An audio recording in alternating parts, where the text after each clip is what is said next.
So my name is Amy Lloyd. I am from the Riverview Ward, and I'm going to talk today about using medicinal herbs and natural remedies. And I kind of feel like I've been doing this kind of my whole life. It's a lot I inherited from my mom.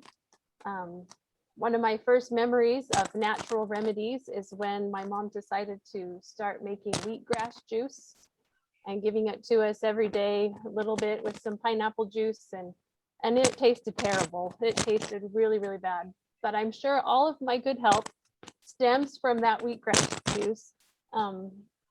And so it's something that I've kind of grown up with, that herbs and plants and things that grow in the earth can be good for us, even if they taste really bad sometimes. And so that's what I'm going to focus my class on today. My main goal is to not overwhelm anybody, because there's a lot. No matter what book you read, it's different. A lot of things are different. And I feel like I kind of have a fire hose of information today. So I'll try not to talk too fast. Feel free to interrupt if you have questions along the way. You can stop me along the way. But the standard disclaimers apply. I'm not a doctor. I'm not giving out medical advice. I'm not selling any products. I'm just sharing what has worked for me. So if you want to do anything you see in this presentation, run it through your own personal revelation filter first. And don't blame me if you kill yourself with these herbs. But it's something that's been really fun for me. So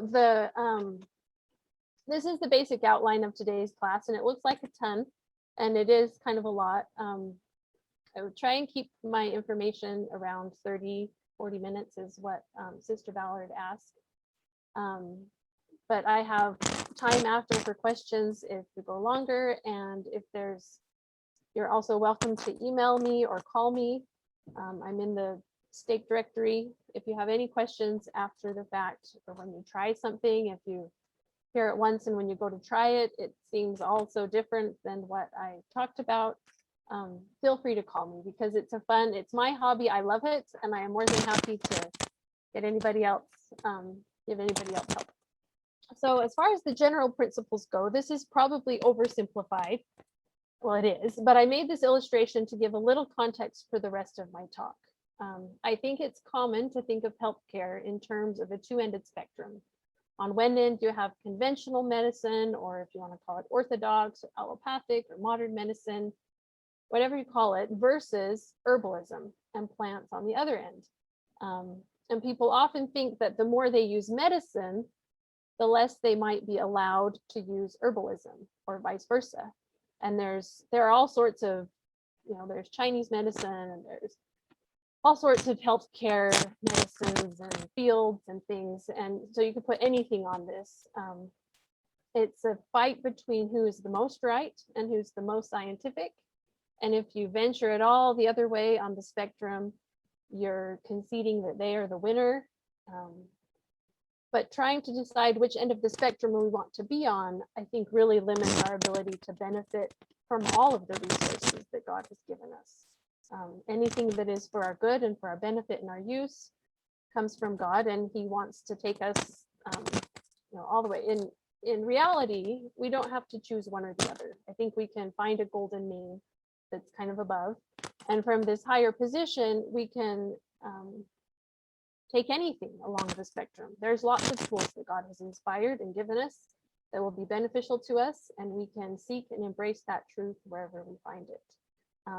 So just because I'm talking about plants today doesn't mean that I think you should stop doing everything else that you ever do.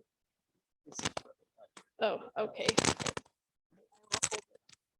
Thank you. Thank you for my husband. I'm glad he's watching. I will hold this up a little bit.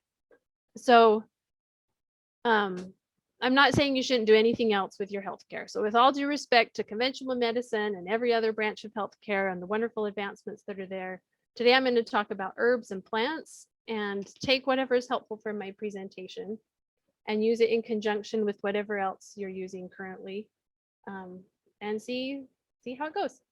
So to illustrate this point a little more, there's a book that I've seen where people take everything out of their home and they put it out in front and they take a picture of them and all their stuff by their home. So I kind of did a similar thing with my medicine chest, which is actually just kind of a box and a few random things here and there.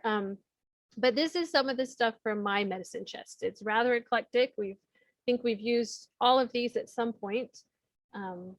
But I show it because we can care for our family with whatever works for us. It doesn't have to be either or. I have over-the-counter medicines in there, cough syrup and Tylenol, Claritin, Dramamine, a lot of those things. But I also have some homeopathic and herbal options mixed in there. I usually try the homeopathic and herbal options first and see how we respond. And then use something else if I need something a little bit stronger. I don't necessarily use them both at the same time, but you can if you're careful. Most of the herbs prepared in the traditional methods, like teas and tinctures, are really gentle.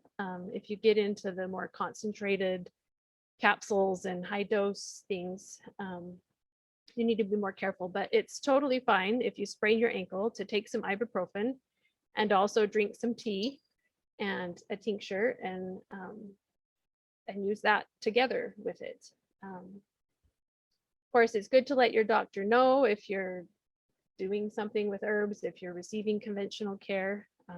Always let them know what all you're doing. But the two areas aren't mutually exclusive, I don't think. So sometimes this afternoon, I encourage you to maybe pull out and clean out your medicine chest and see if there's anything that you can add from what you learned today, a hole that you can fill or something you can supplement with, because we can use both.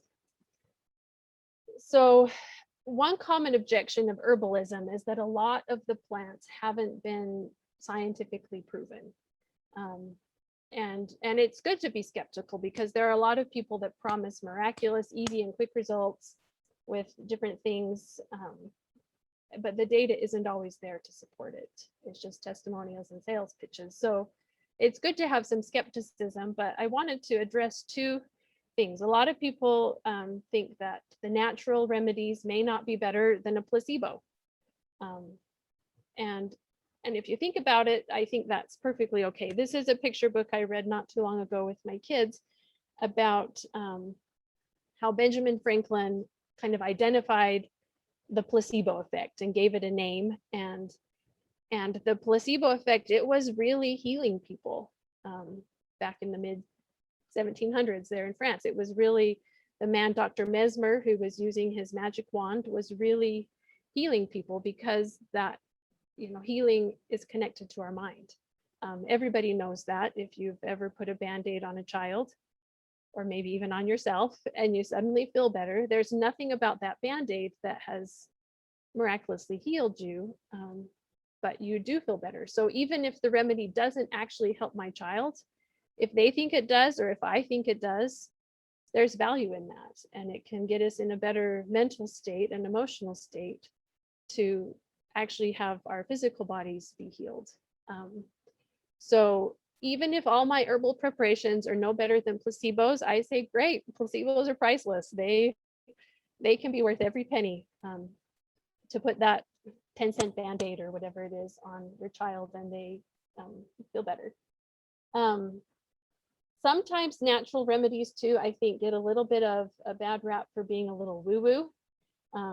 You take these herbs and you mix them together, and then you're suddenly expecting that they're going to do some good medicinally.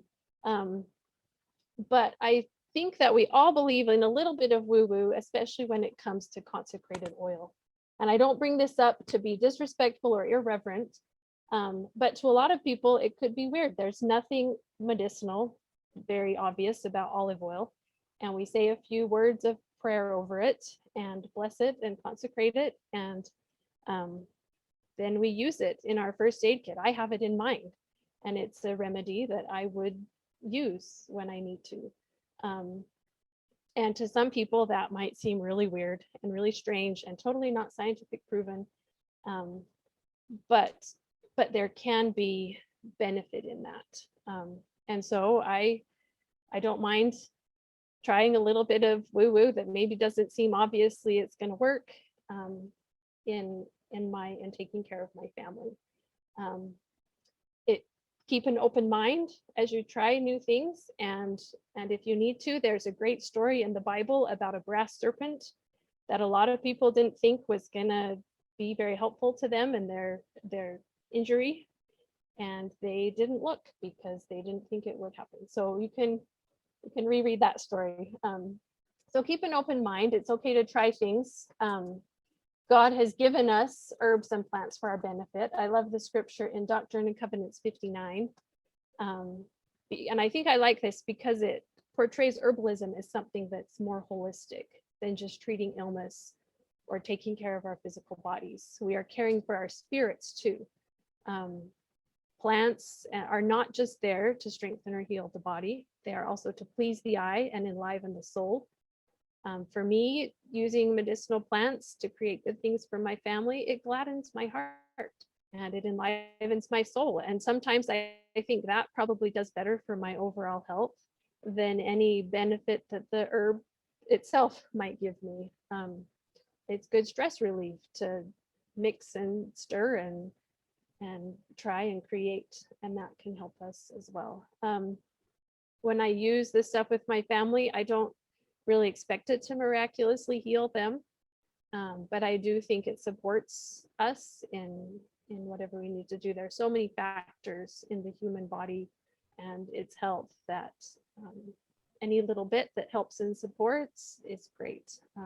I have fun making them. I try to use them with judgment, not to excess, and use them with other things that are also helpful.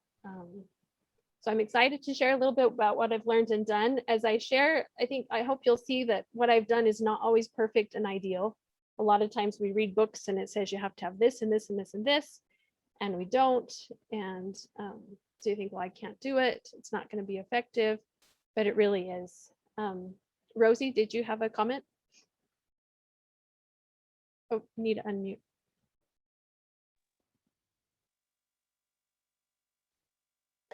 What I never thought about it. What does that phrase mean? Neither by extortion. Use judgment, not, yeah. Yeah, not to excess or extortion. I think when we twist things and use them, extortion means to twist. And so using things in ways that aren't what their original purpose and intent was for, or using them to, damage the earth. I mean, if you go and you say, oh, great, like, sago lilies are really good for me. I'm going to go dig them all up and take them all and not leave any for anybody else. That could be some of that. Just kind of taking and twisting and selfish. There's, I think, a lot of selfishness in extortion. So self-reliance. Today we're talking about emergency preparedness. And so I've been thinking about, well, how can natural remedies help us become more self-reliant? And I think one of the biggest one that's not as obvious is that as we increase our connection to nature, we also increase our connection with God. The more we study the artwork, the more we understand and know the artist. And self-reliance is not about just doing everything by ourselves. It's about connecting us to God and that ultimate source of help and strength. And I think being in nature and learning about it connects us to Him. My garden doesn't produce a lot of stuff that's always super useful as far as veggies go, but I still like to be out in it, tinkering and growing and seeing and watching it, and it helps us to see God. Another benefit I find from natural remedies, and I already mentioned it a little bit, is that it nourishes my creativity and brings stress relief and some emotional help that also affects the health of our bodies.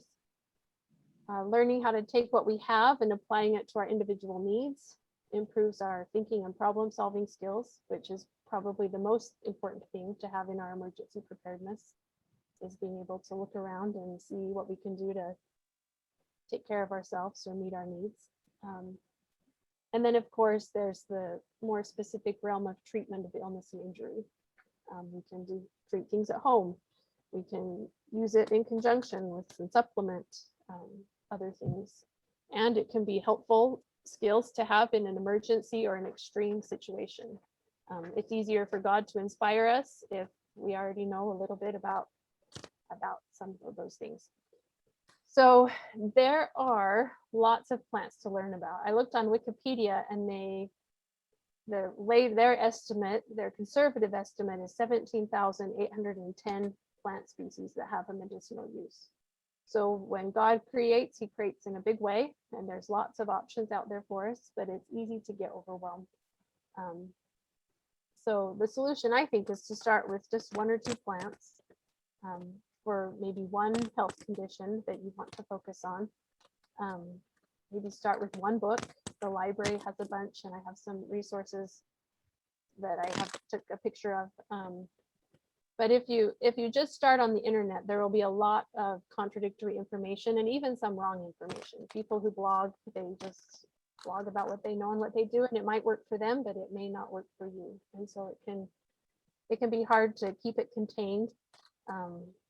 But there's ways to do that and not try and do it all and cure everything all at once.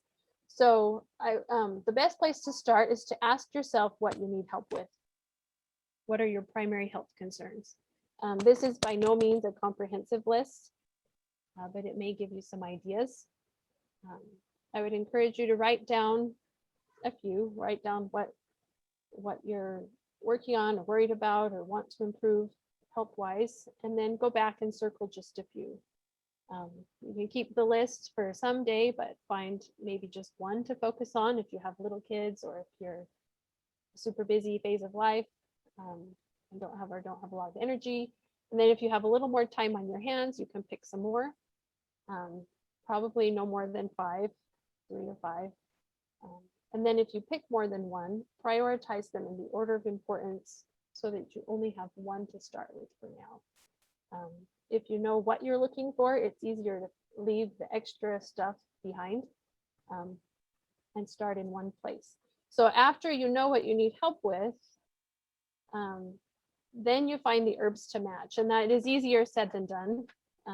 Like I say, there's thousands of possibilities, but you'll have more focus when you start, and in some ways you're limited too by what you can even get.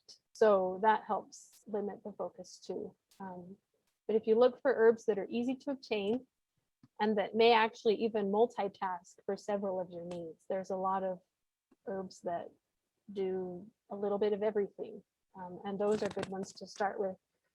Now, it wouldn't be a good presentation if there weren't lots of pictures of green and colored things. So I pulled together some of my favorites. All of these are easy to find or grow in Utah. In fact, a few years ago, the calendula there on the bottom left, I planted some a couple of years ago, thinking I was gonna, start learning about some of these and try planting some. And when they grew and blossomed, I realized that I actually had calendula growing in another corner of my yard, and it had been growing there for 3-4 years. And I had no idea what it was or what to do with it. And so then I had a double batch of calendula. So a lot of these things, when you start to grow them, you may realize, oh, I've seen those already. So you see echinacea when we go hiking often. And the plantain in the bottom right corner is supposedly it's not a banana. There's a plantain weed, and it's supposedly really common. And I just was introduced to it last year, and I haven't really seen or noticed it growing in other places other than in my garden, but I'm excited to look for it now that I know what it looks like. And then the culinary herbs are always good for food and cooking, but they have a lot of medicinal benefits as well. Here's another batch of common ones. Yarrow is good, elderflower, elderberries. I've personally, harvested elderberries and made jelly out of them, and that's really fun. Once you add so much sugar, I don't know that the health benefits are there much, but it's really good, and it's a fun way to connect with nature. Aloe vera, of course, everyone knows that's great for burns. Chamomile is a relaxant. It's good for grumpy children, supposedly. Lemon balm is amazing. It smells amazing, and it's a great one too. And so you can focus on any of these herbs and find multiple uses for all of them, or you can go out and find your own and decide what you want. But there's so much that God has given us that we can use. Amy, Yeah. Kendra, really quickly, I had a something I've just realized. I also come from a background of a lot of the herbal and medicinal, and I had an aloe vera plant that was huge, and it was becoming out of control. So I went and cut some of its bottom leaves and looked how to make homemade aloe vera gel. And it turns out it was ridiculously easy. It supposedly doesn't keep for terribly long. I thought as long, of course, I then killed my aloe vera plant, so I need to get a new one. But I thought, as long as I have that, I am never going to go back to the store to buy aloe vera gel for the summertime when you get sunburns and such, because with that aloe vera plant, like one leaf is enough to take care of one burn. And that was something that was super, super easy. And I'm not even sure how I killed this aloe vera plant, because I've done a lot of things to that poor plant. Yeah. But that was something with the aloe vera, is not, because we'd always just cut the plants and like band-aided them onto whatever your owie was. Mhm.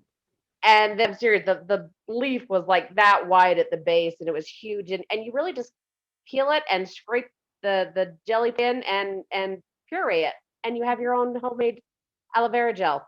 Yep. Without any of the other interesting things that can sometimes come in a store-bought one. So that was what I found with the aloe vera gel, is not just cutting the leaves for whatever, and band-aiding them on. You actually make the gel in like 5 minutes or less. Yep. Yep. And a lot of the preparations are really easy and quick to do, and we can just find it with what we have.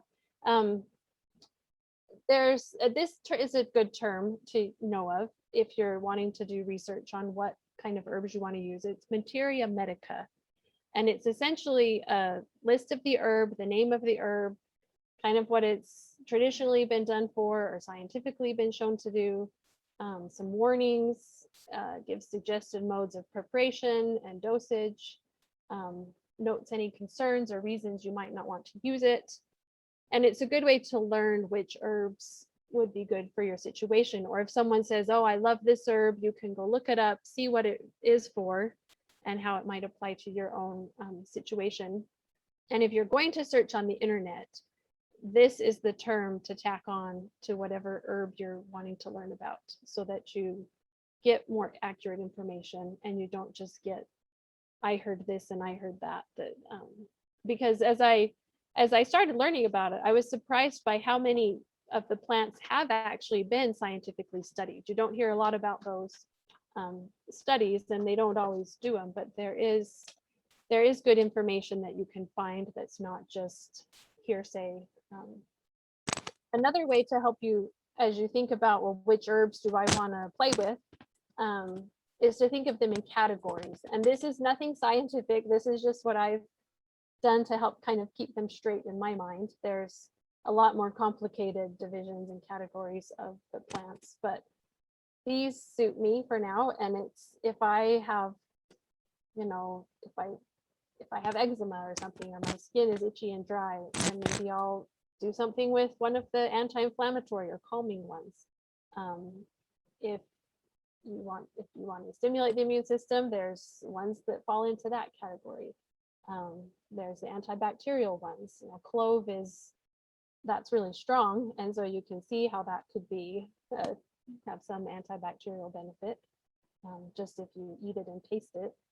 And so kind of clustering them in these general categories helps you get a place to start. So if whatever health condition you're concerned about is maybe an inflammatory one, look into figuring out some lavender or whatever. If it's an earache, maybe you can use a little bit of all of them. Well, not all of them, but like some from each category. An anti-inflammatory one, and maybe ginger or garlic, and then something from the other categories. To just kind of mix and match. You can also check lists of plants that are beneficial or safe for certain groups. Learn about them and see which ones fit your needs the most. Anything that's safe for children is most likely to be safe for adults too.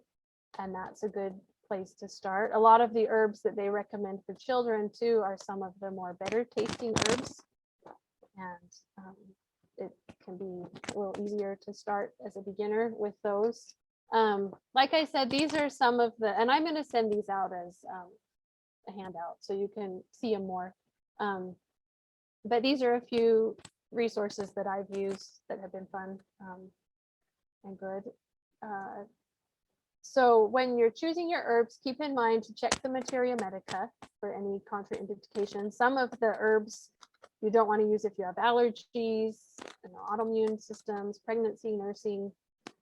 You want to make sure you're not adding more problems to what you check with your doctor. Pay attention a little bit to doses because it depends on what you're trying to accomplish. And remember that natural doesn't automatically mean safe. And so use trusted resources and do your homework, but at the same time, don't be scared or paralyzed by preciseness paranoia. There is some wiggle room. As I've learned more, I think, oh, yeah, I didn't prepare that one quite right. I was, but we've all survived. We're still here, and there is some wiggle room. Most of the home preparations are so mild that you don't need to be concerned about any toxicity or anything like that if you do your homework and learn about them. So these, for example, these are on my list. As a mom, we have colds, fevers, coughs, eczema, wounds, burns, earaches, insect bites, and the famous grumps. And so these herbs on the right side are ones that I've used and tried and done, and just kind of, and I didn't start with all of them at once. It's kind of grown on there, but those, that's a good place to start rather than saying, oh, what's lavender good for? Oh, it's good for everything. Well, okay, I don't know, but start with the medical condition first. And then you ask yourself, what form do these herbs take? Because not everything is just fresh and dried. There's salves, there's homeopathic remedies, there's teas and tinctures and glycerides, essential oils, supplement capsules. There's all sorts of forms to get them in, and some forms work better for your lifestyle than other forms do.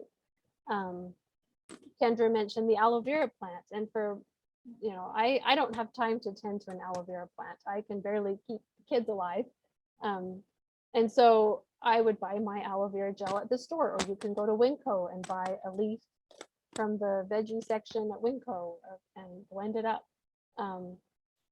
It's easier for me to get keep lavender essential oil on hand instead of rushing out to pick a piece of lavender off of my half-dead plant and turn it into something every time we touch a hot pan. So I use essential oil for lavender and for burns. But now I know a good friend that has a lot of lavender growing in her yard, so maybe I'll try and do something with that, figure out something to do with that this coming year, and use it in addition to or in place of the essential oil. If you need wiggle room on dosage, that will help decide what you want to do. I found an empty bottle of homeopathic tablets that my child had polished off once, and it says on there to call poison control, so I did, and they said, oh yeah, that's nothing to worry about, you're fine. And so those are the kinds of things I want to keep in my home, something that is mild enough that the kids can make their own herb tea if they want it, or they can we can give the remedy to them as often as they feel like they need it and not have to worry about limiting that dosage. If you have a huge patch of calendula in your backyard, then focus on that one first and figure out all the different ways you can use calendula. And so you want to see what health conditions, what other things you need to consider, because not everything works for everybody. It's only been the last couple of years that I have tried fresh, and it's been really fun to grow things from fresh. This is the corner of my small garden that had my medicinal plants in it last year. And like I said, the veggies on the other end really didn't do all that well. So I'm hoping that in a real extreme situation, I can exchange tinctures for tomatoes so that my family can still eat, because I gave more attention to these plants than I did the others. But it was really fun. It was the first year that my echinacea flowered, and the hyssop there on the side by the fence attracted a lot of pollinators, and it was fun to see and watch the bees coming and going. And I used it to make my first tincture ever. And my boys loved cutting off the pieces of the mints, the lemon balm and spearmint and peppermint, and playing with them and making their own homemade tea with those. So having these plants really benefited my mental health. I feel like, even if we didn't always get much out of them, it was just good practice at growing and trying a few new things. Dried might be better for you. You can pay someone else to do the growing, washing, and chopping. There's lots of different herbs available, and they keep pretty well for at least 1 year, and probably more if they are stored well. Some of mine I've had for a lot longer, and like I say, they haven't killed us. Maybe they haven't been as beneficial because they're a little older, but it's still fun to play with them and try stuff. You can also try a little bit of both. This was really fun to do last year in our unfinished basement. I would pick stuff from my garden and tie it up in the little bundles and hang it up to dry. Everywhere on the internet, people talked about, you got to put them in paper bags to avoid dust, but I didn't, because who has time for that? I just hung them up. And thanks to Utah, they dried in about a week. And so I figured, well, that's not that much time to collect dust. You just blow it off, and you're putting the dried herbs in boiling water or alcohol or vinegar or something anyway. So nothing too dirty on them will get zapped pretty quickly. And it was really fun. I did learn that I need to label them as I hang them up, because stems of things look a lot the same once they're dry and crinkly. And then I just took them and I just put them in plastic bags. And I think I have some in a jar too. I have some of my calendula blossoms in a jar. And some of them I've used and some of them I haven't. Maybe next year, if I get more, I'll throw these away and try again. But to have them, when you have them on hand, you're more likely to figure out what to do with them, because they call to you from the closet, or the shelf, wherever you have them. And maybe something store-bought works best for you. This little kids kit I got years ago, and it's been great to have. They're little white tablets that are easy to dissolve. I was able to just slip them into my baby's mouth and it would just dissolve. And like I say, maybe it made me feel better, even if it didn't make them feel better. There's one in here that's chamomilla for teething and irritability. And when you have a child that won't stop being grumpy, it's nice to be able to slip that in and feel like, well, maybe that will help them settle down so I can get some sleep. The thing I liked about this kit is it came with a booklet. But it kind of covered everything. There's stuff for fevers and colds and bruising, grumpiness. But it came with a little booklet that talks about the different remedy and some of the guiding symptoms and signs that you might use to do it, and dosing instructions. And all of the things are so mild that you don't have to feel like you need a medical degree to try something and use something.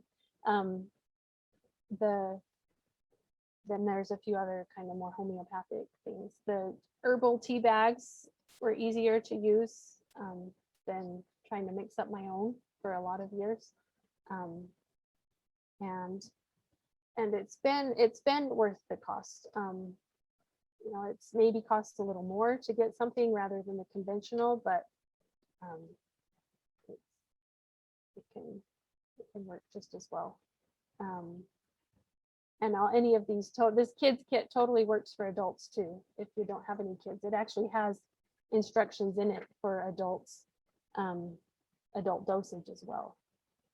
That's been fun. And when one of the things is gone, you can buy individual containers of it separately to replace it, or experiment and try some other ones, because this is just a little sample.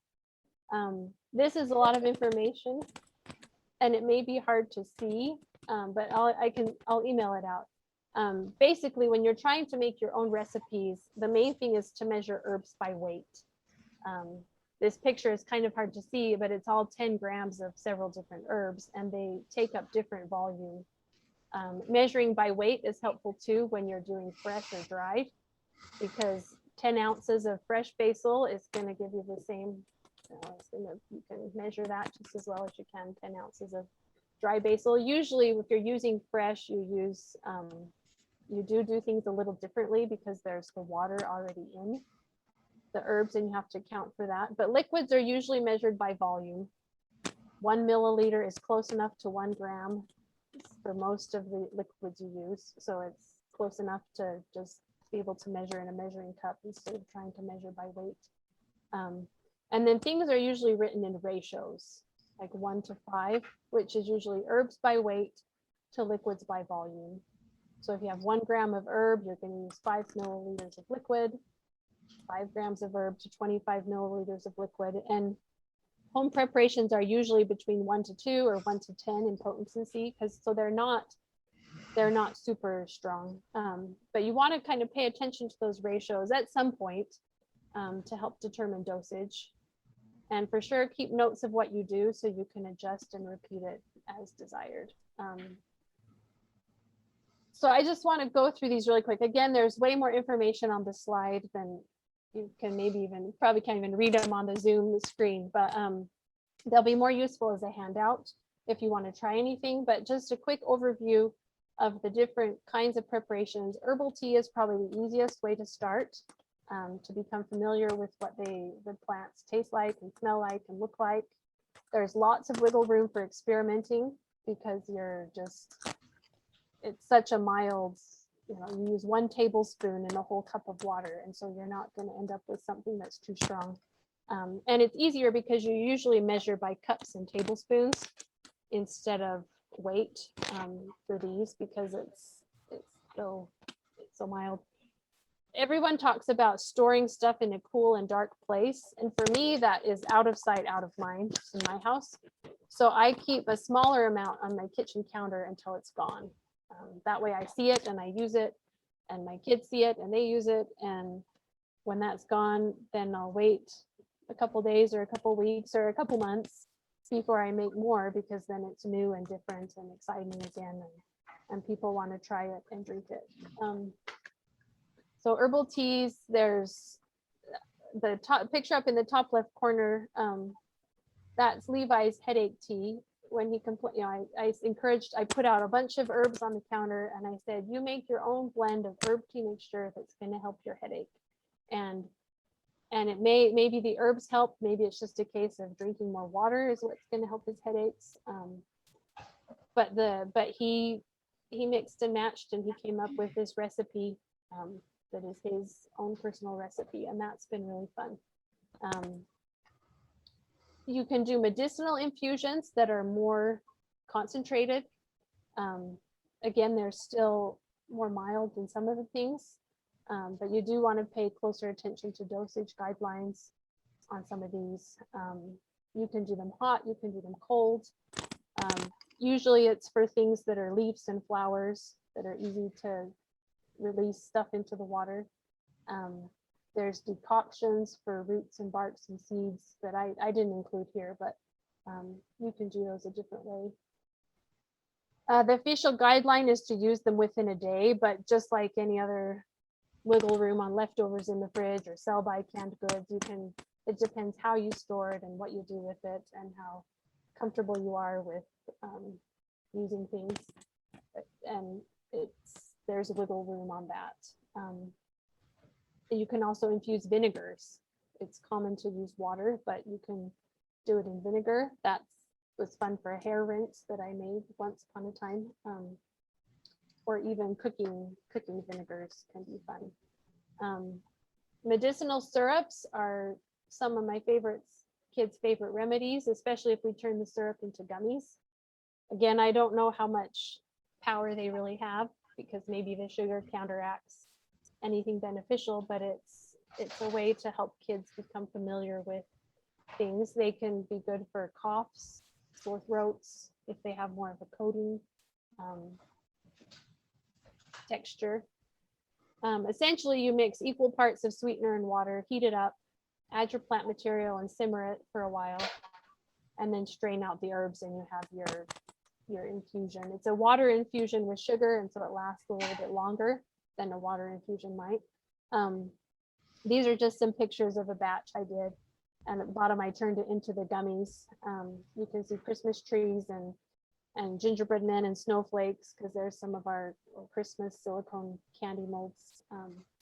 But my boys love it. And if they're gonna want a gummy bear treat, I'd rather have it be something that might actually possibly help them somehow.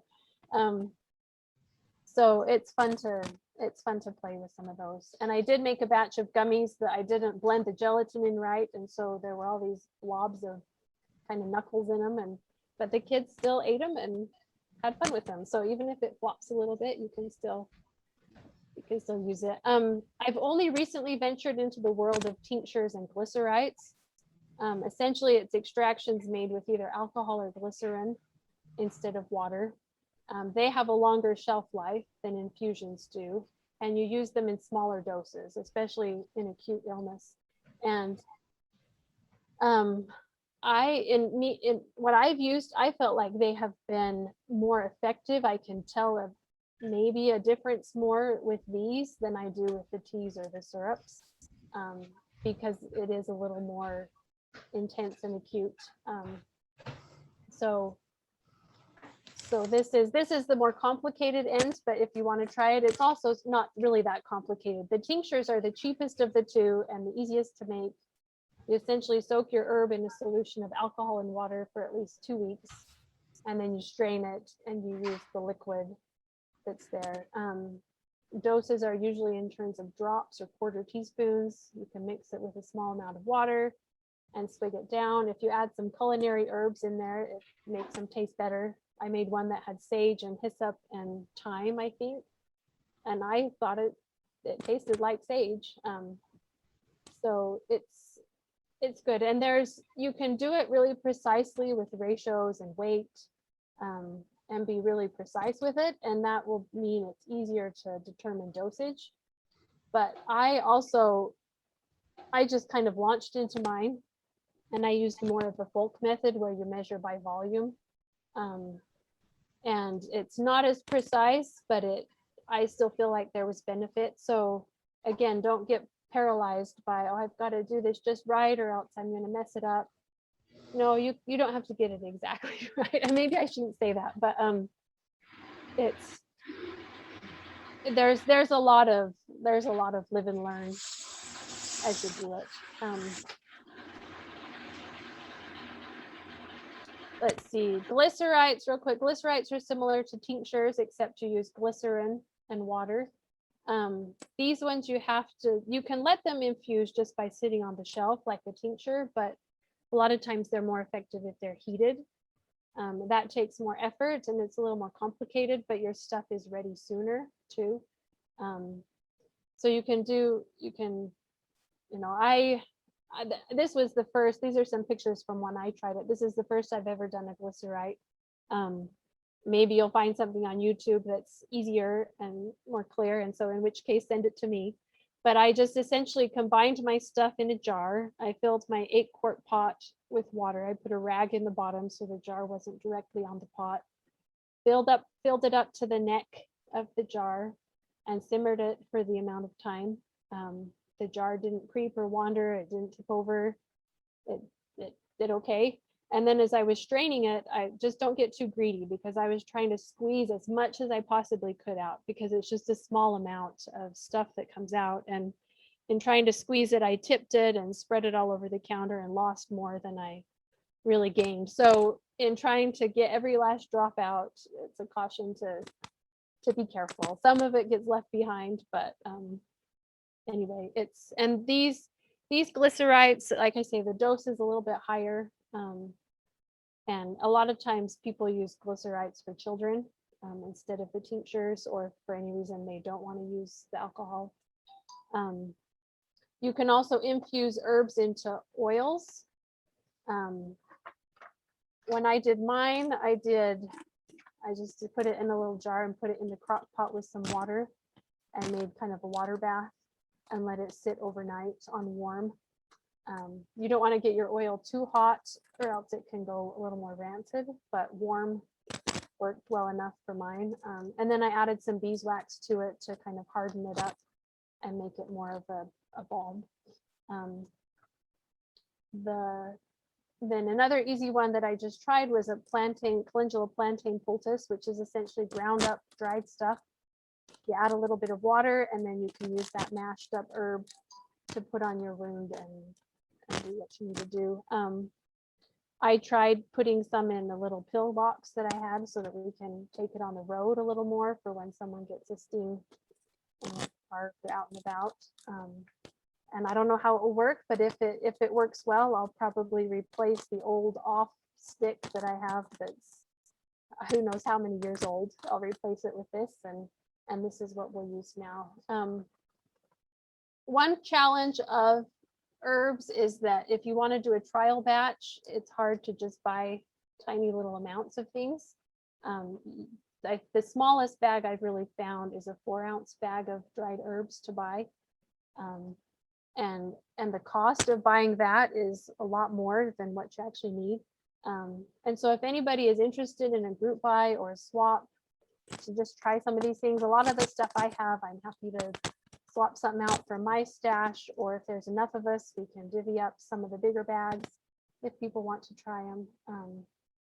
I can coordinate that privately. If you don't have a scale, I might be willing to measure some stuff out for you too, so that you can try a remedy that we've talked about today without breaking the bank, because it can be hard to drop $50 on an experiment. So if you're willing to spend $3 on an experiment, let me know, and I can try and help get some of those available. And also, if you, like Kendra said, if you have a huge plant that's just out of control, let me know. And people who want to come and glean and harvest from it, it's free pruning. Help you prune down your plants and clean out your yard. We can arrange that too. So in closing, I found this in one of the church manuals. Self-reliance is not just doing everything by ourselves. It's believing through the grace or enabling power of Christ and our own effort that we can obtain all the spiritual and temporal necessities of life that we need. And so even if we don't know everything there is to know about herbalism yet, we can be guided through our efforts and through Christ's grace to figure out what we need and what might help for us, the things that God has provided for us. I tease my kids and my husband that they won't get any sympathy from me unless they try the tincture and they try and do something to care for themselves in their illness. That they don't have to, they're not forced to take the tincture, but if they don't, I might not be very sympathetic. And I can see how maybe God feels the same way. He's given us so many things, and if we put forth our effort, he'll help us find those things that we need. In closing, this may be a story that you have heard of. Whenever I wonder what I'll do if I have to care for my family in an extreme situation, I think of Amanda Smith, who was at the Haun's Mill Massacre in Missouri in 1838. Her husband and one of her sons were killed. Her son Alma, who was a few months shy of age 7, was still alive, but his hip had been shot and the entire joint was gone. And so she asked Alma if he believed the Lord could make him a new hip. And he said, "If you think he can, Mom, then I believe it too." And so she gathered her family, she prayed for faith and guidance, and then she was inspired to make a lye solution that she bathed the wound with, and then she took some roots from a tree and made a poultice, and her son laid still for 5 weeks with this poultice on that they used, and he was able to walk without difficulty. He lived to the age of, I think, 55 years old, served many missions for the church, I don't know if doctors have figured out how this happened or if it was truly a miracle that we can't even explain now. But whatever she did, whatever she was directed to do, the Lord sanctified that to this little boy, and it healed him. Her son also talks about the less obvious miracle that they were able to stay there at Hans Mill for 5 weeks while they waited for this miracle to happen. And they were warned repeatedly that if they didn't leave, they would be killed. They were forbidden to pray vocally, and they were able to stay there for those 5 weeks without further violence. And at one point, she went into the cornfield and prayed out loud till her soul felt satisfied, and she felt and heard these words come to her, that Christ would not forsake her.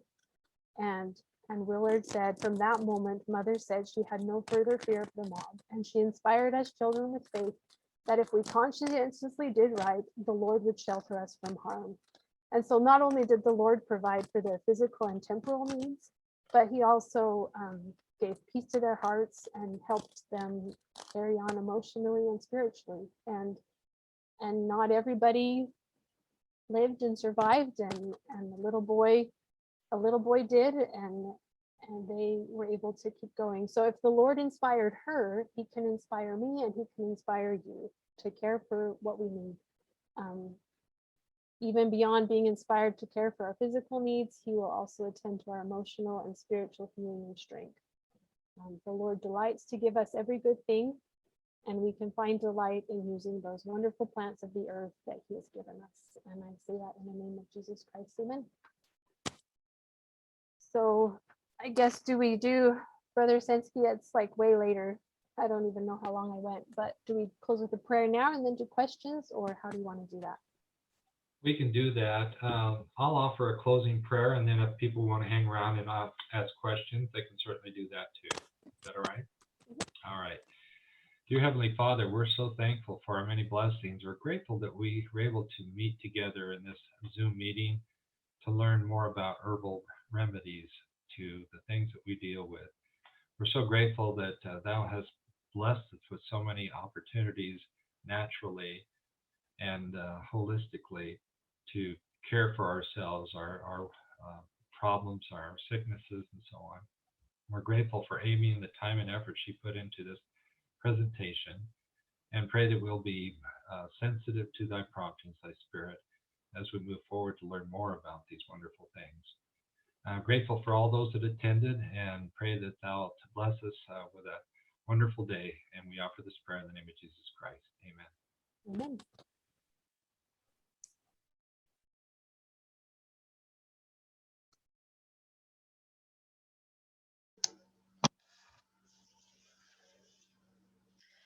Amy, you did a great job. This is Cynthia Smith. Thank you, Cynthia.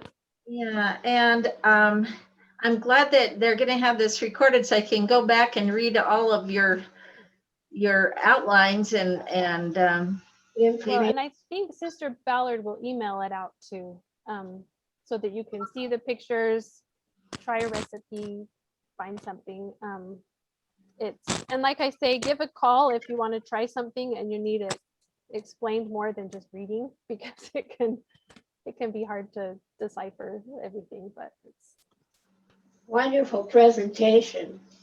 Thank you. Amy, in a week's time, say, how many different remedies might you reach for? You got a house full of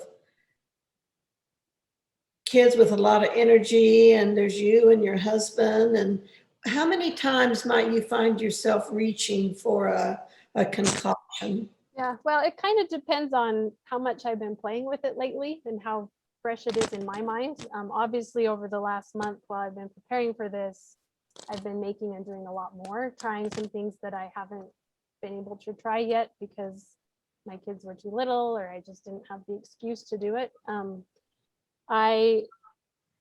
Throughout the winter, I've been reaching for the tincture that I made last fall quite a bit. Whenever I feel something coming on or think, is this what I think it is, I'll reach for it and try it 3 times a day. And I felt like that has possibly kept some stuff at bay.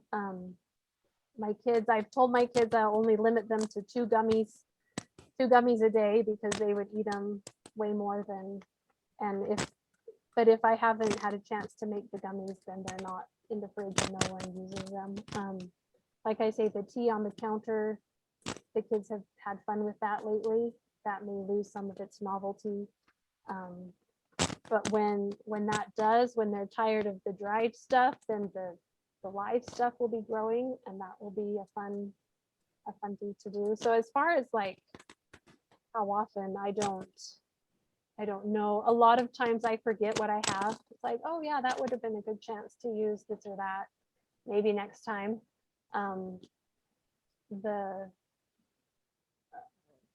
The plantain, the little plantain that we had out in the yard, I think we used it 3 times last summer with bites and stings.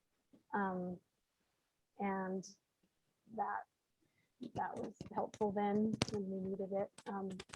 So maybe you're just basically healthy and don't need a lot of. Yeah, I don't know. It's yeah, we've been pretty healthy this year.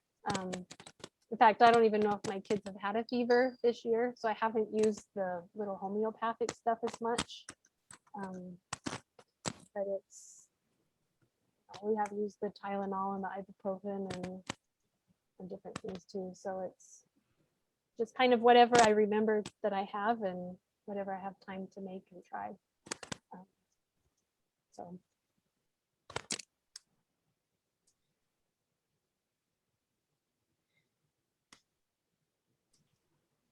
Has anybody tried one of these things before? Has anybody else tried making a tincture or done anything like that? I make a lot of tinctures. I use them every day. So I'm a huge fan. Love everything you shared. So thank you very much. This is Wendy Olson from the Bennion ward. But you could, just as a heads up, you can also use them for pets. Just don't do tincture, use a glycerite, because pets shouldn't have alcohol, but herbs are great for your pets too. So anyway. We use a lot of dried herbs for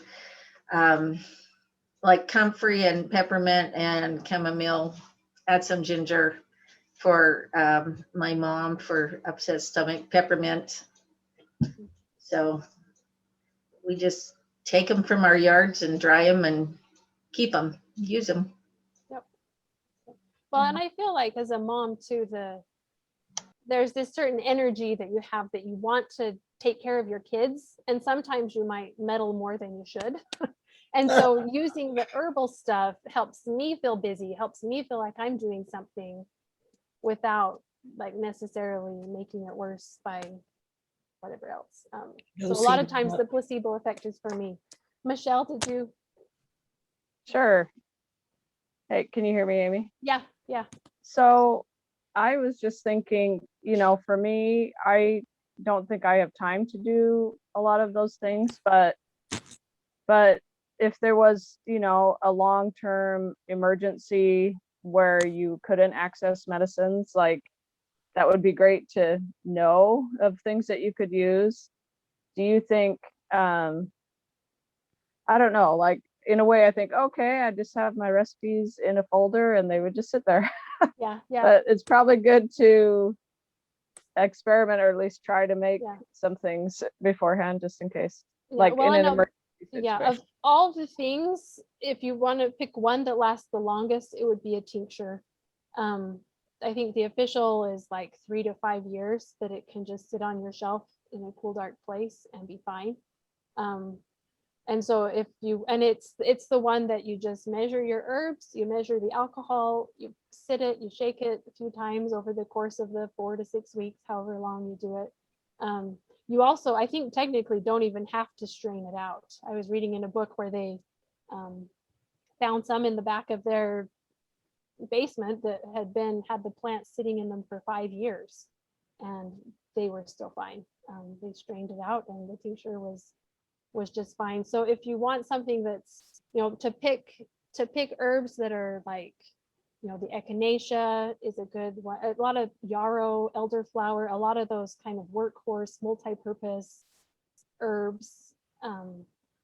Find one recipe, blend, and put it together, and then just keep it on your shelf and remember you have it, and you can use that and try that in emergency, because you don't have to just drink tinctures. You can also put tinctures directly topically on skin, things like that. Does that help, Michelle? Yeah, thanks.